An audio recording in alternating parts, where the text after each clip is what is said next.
This channel is supported by TrueFire. TrueFire is an online library of lessons from some of my favourite players. There's thousands of lessons on there. You can use the promo code JNC40 to get 40% off of any of their courses.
I thought this could make a interesting-ish video because I got asked by Aurelio what I was maybe thinking about this chordal section that came from some improvisation with the SG.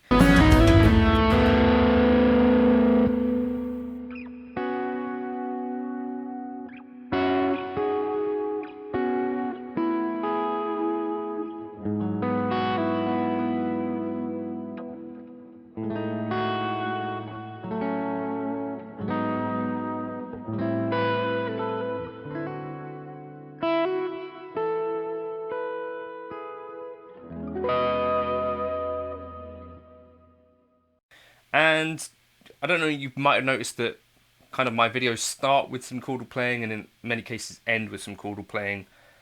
And I'm definitely not an expert on any of this, but I can kind of just talk to you in this video about maybe what I'm thinking and maybe where some of my chords come from, and hopefully this can show you where you might be able to get some inspiration for this sort of stuff as well. The tabs will go up on Patreon as well as the backing track, but I'm going to show you on screen what I'm talking about as well, so hopefully you can get something out of this anyway. As a bit of background to this, I grew up playing piano and didn't have guitar lessons, so for me, chord formulas and naming of chords is not so much a thing, you know, like major 7, sharp 11 and stuff like that. I can kind of work out what they mean, but it's not second nature to me. But what I am thinking behind almost everything is kind of what key am I in. So for this part of the improvisation, I was definitely thinking E major.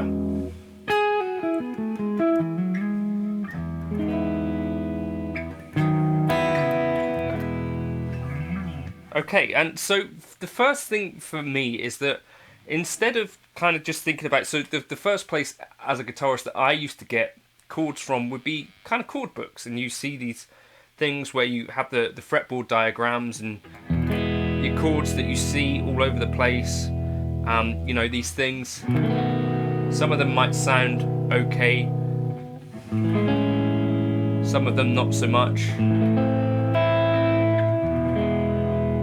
But one of the things very early on that I learned to like the sound of was this kind of idea of taking the shape and moving it around the scale kind of, and that is something I've taken with me basically the whole way. So this kind of progression started off up here.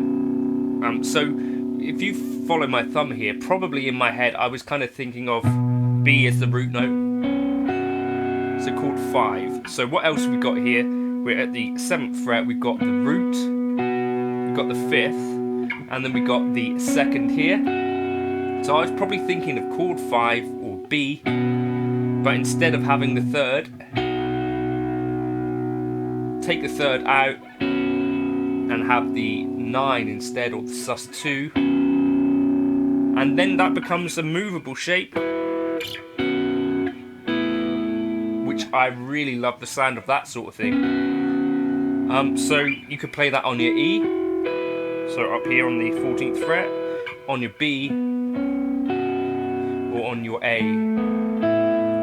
And that's another point, I guess, that for me, I kind of try to categorize things as things that would work on like a major chord, a minor chord, and whether it works in that way. So like, you know, that in a major key you would have 3 major chords, 1, 4 and 5, and 3 minor chords, basically 2, 3 and 6.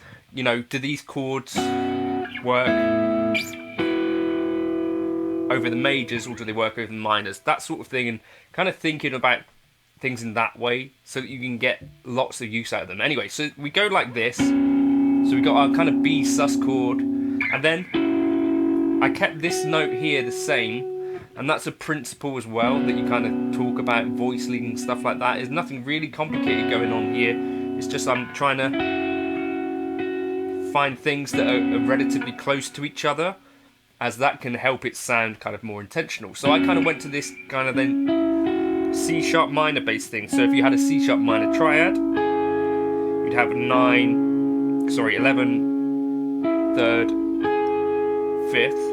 I've dropped the 5th here to the 4th, so it's kind of maybe like, you know, just like a boom, boom, boom, just an interesting sound, right? So that would be like a, I don't know, minor 11.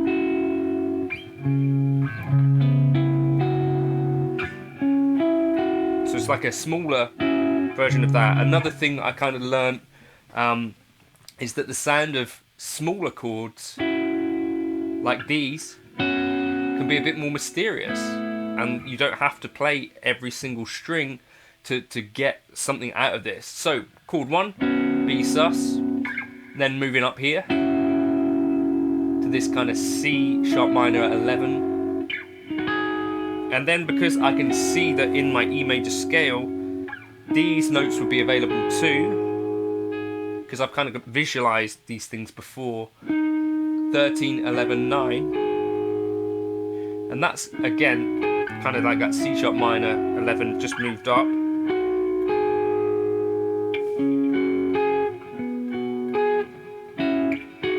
Similar to that kind of idea. I've not really thought about that as even having any kind of function, except that it's a bunch of notes kind of close together.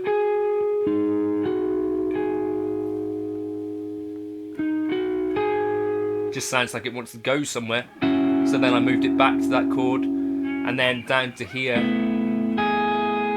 to this kind of A sus with the major 7 in the top, string 4. So that's kind of the start. Keep a note the same, moving.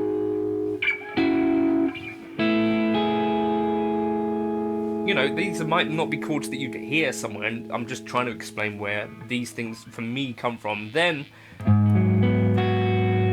this is a kind of G sharp minor, which is like chord 3. And in E major, I love that sort of thing where we're making use of some of the open strings. So 4, 4, 4. Then we got our flat 7 up at the top, pull off to the E,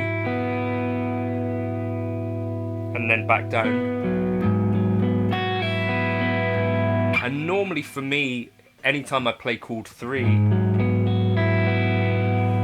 I would follow it with chord 4, and you get this kind of sound where you're going.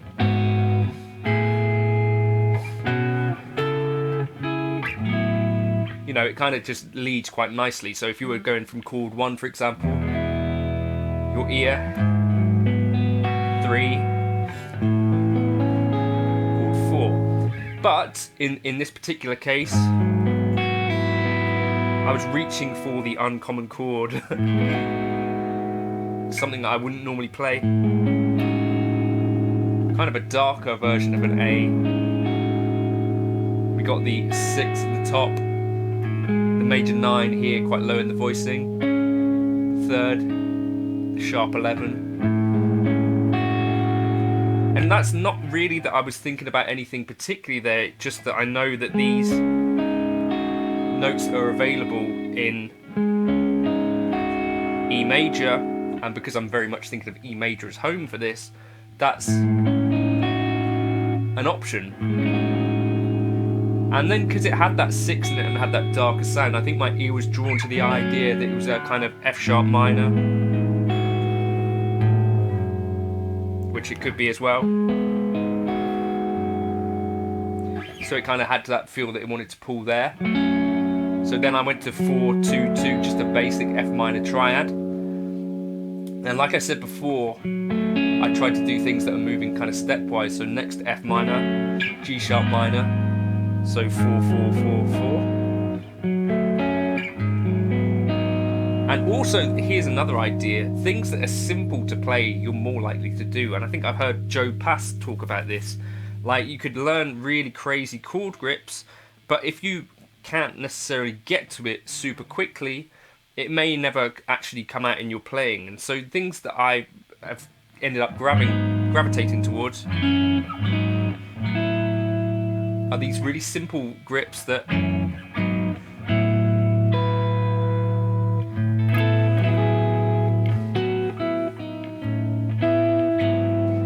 kind of lead towards one another without breaking my hand, if that makes sense. So anyway, yeah, we get up here. Or is it that? And then if we're in E major, for this section, what I find works quite nicely, and I've noticed Eric Johnson doing this sort of thing, and you hear this kind of thing all the time, is that you can actually borrow from the minor or kind of switch that up at any point, really, you know, especially if you're playing unaccompanied in this kind of way.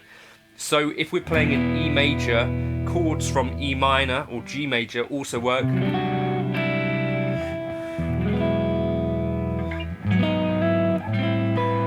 And that's where this A minor to D,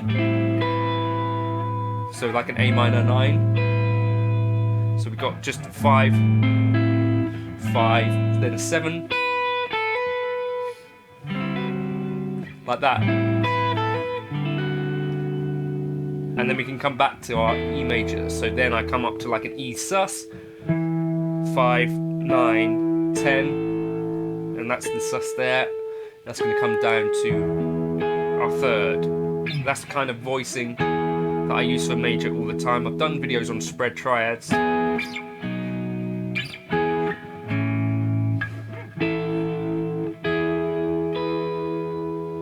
And then this kind of thing is where I'm ending up. 11, 11, 11, 12, and then 11 again. So that would be more for me like a G sharp minor voicing, like that.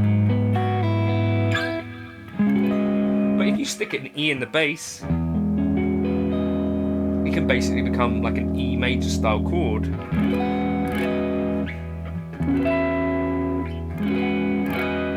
And that's kind of the thing. You can experiment with all this stuff. And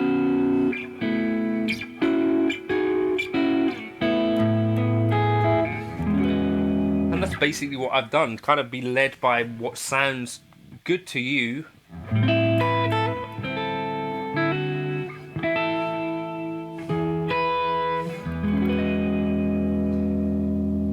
But that's more or less kind of where these things are coming from, like these little chord clusters. And then from chord 3 here, it's probably generally for me going to lead to chord 4. If I can use some open strings, that's a good thing. If I'm finding unusual chords, I kind of listen. Maybe I'll try and move something stepwise to resolve a thing. Chord 3 again. I can jump to the parallel minor.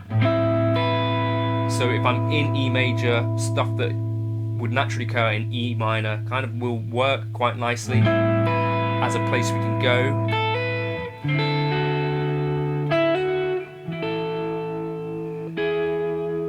And things like sus chords and kind of thinking about where is my third, so that can help you to kind of plan things. My third's up the top there. I could drop the third, that's a 9 now. I could raise the third,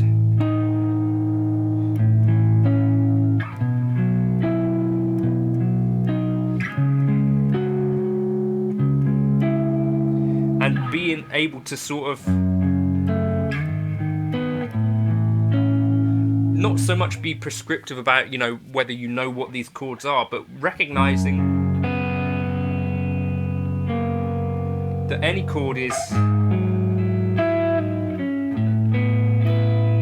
able to be manipulated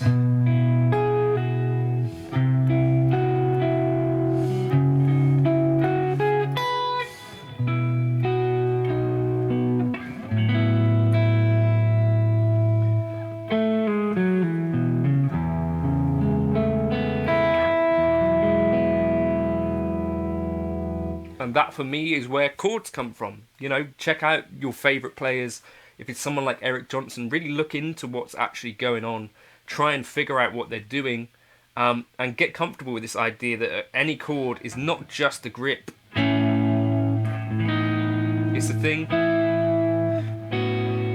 that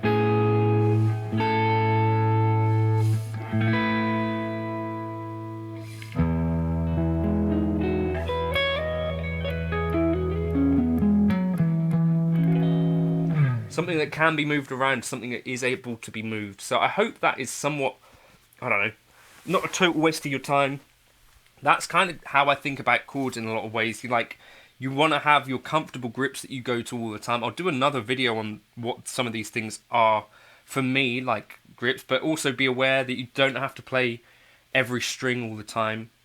Be aware that you don't have to know what a chord is to be able to play it, right? Just get used to what the sounds are, being able to move something through the scale. So get used to this idea of finding, you know, if you like this sound, if you moved every note through the scale like a step at a time, we're in E major, we're just moving, and hearing what that sounds like, and maybe you'll explore and find things that are new to you, that interest your ear. And that for me is how I've ended up finding new things that maybe I've not seen in a book, maybe that I've not necessarily heard someone playing, and chords that are maybe somewhat unique to me versus things that just came straight out of a tab book or straight out of a chord dictionary, and things that actually mean something different to me other than just the name of a chord, if that makes sense. I hope that's not a total waste of your time. Anyway, thank you for the sort of request on that video, and cheers. The tab will be up on Patreon as well as the backing track, but hopefully that's somewhat descriptive of what's going on in my head